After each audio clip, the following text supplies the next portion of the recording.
So you clicked on this video because you want to know how to interview well. Hi, if you don't know me, I am Barika from Simply Unique Coaching. I have been leading actually since 1997. I've led way more than 18 teams. I've led adults, children, teens, volunteers, all kind of groups, almost any group you can think of. Even at one point in time, I used to volunteer at a prison. So I was helping lead groups at a prison for about 2 years with a group of other individuals and an amazing mentor. But anyway, I have worked with a lot of people in a lot of different situations, circumstances, etc.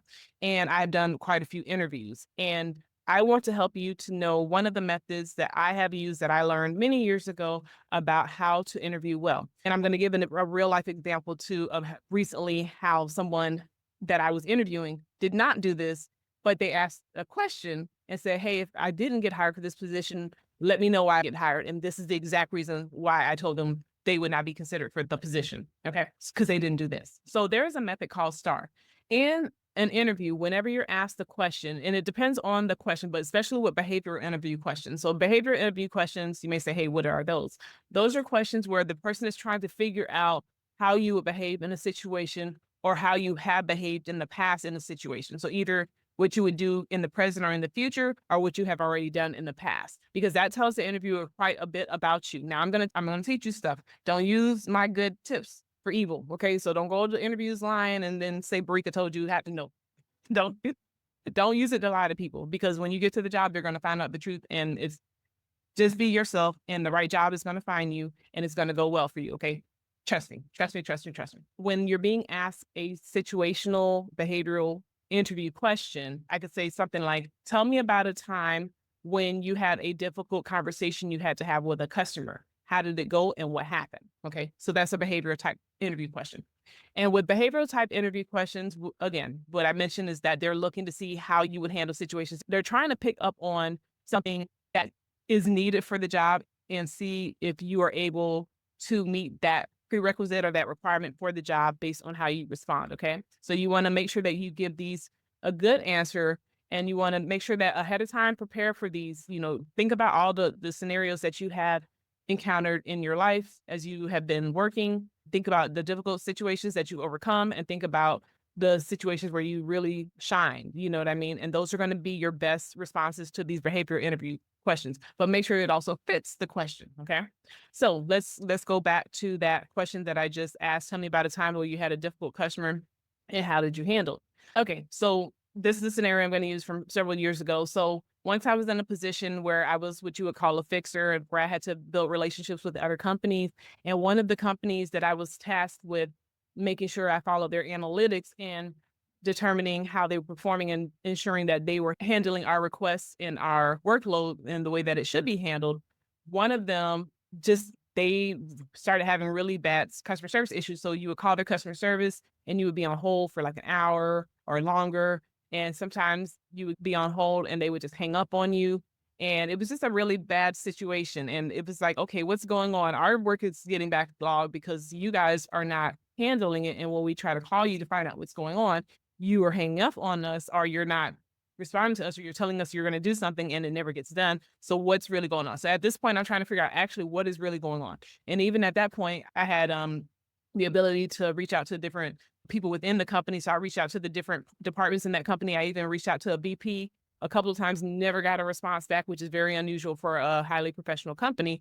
So I figured out a workaround where I was able to call around, and I just kind of asked, I was like, hey, this is such, and this is the situation. And I noticed that this is going on, what's going on there? And I found the right person who actually told me what the situation was. So then from there, I was able to inform our leadership as to what the situation was, that they were actually in a backlog and they just were trying to keep it hush hush, from all the other companies that they did business with. But now that we know they're in the backlog, okay, how do we get our stuff handled as a priority so that our customers are not suffering because of their backlog? Because that's not our fault. No, it's not really our problem, so to speak.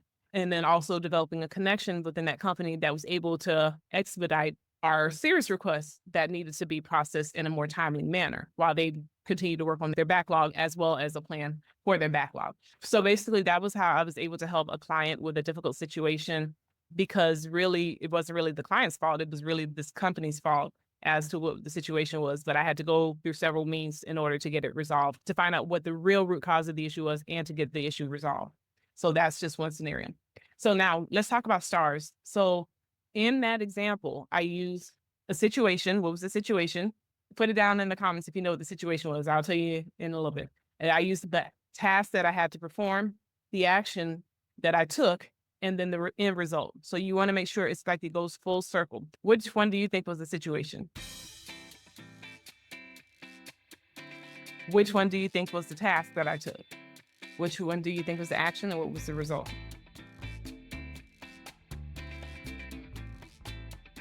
So whenever you're interviewing, you want to make sure that you clearly state the situation. What were the circumstances that were involved and what was going on? You want to talk about the task, the thing that needed to actually get done and accomplished. You want to talk about also what action you took. And then you want to actually include the result, the end result of that. And so, as I mentioned the other day, I was interviewing somebody, and that's exactly why they did not pass the interview, is because I would ask them a question. I was asking them several different types of interview questions, but a couple of them are behavioral questions. And they never gave me specific examples. So they would say things, this is a bad example. Okay. So I would say, like, tell me about how you manage your workload. Okay. Say that that's the example. Because maybe me, from the interviewer perspective or from the person hiring on behalf of my client, I know that they need somebody who can actually prioritize work well and not get befuddled and not get overwhelmed because they know how to keep themselves organized and they are able to time management. So that's really what I'm looking for as an interviewer, maybe with that particular question. And so I asked them, so tell me how you manage your schedule. Like if you're busy, how do you prioritize your work? And so they say, oh, well, I just figure out what's important and then I do the important stuff first. Terrible answer. Terrible answer because yeah, it's terrible. If you're, especially in this job market, that's a terrible answer. So a better response would be, so I use a couple of tools, such as I use OneNote. I also use Asana, and I like to prioritize my work. So sometimes if I feel like there's a lot of things that I need to do, or I'm getting a lot of work assignments, I take a moment and I jot them all down. And then I prioritize them based on which ones actually need to be accomplished by the end of that day. And I work on those tasks first, and then I let tasks roll over depending on if they are not urgent or if they were not able to be completed in that day. But anything that is urgent that needs to be completed in that day, I assure I accomplish. Okay. Much better response, right? See? So let me know what you think about the STAR method. Have you used it in an interview? Do you feel like it's something that you can do? What other types of interview questions are there? Because like I mentioned one type, which is behavioral interview questions, but there are also other types of interview questions, and there are even different types of interviews, just in case you didn't know that. So just be prepared, do as much research as you can while you're on your job hunt, and I wish you much success. And if you want to know how to get other people to help you with finding a job, I want you to watch this video next. And with that being said, make it a great day.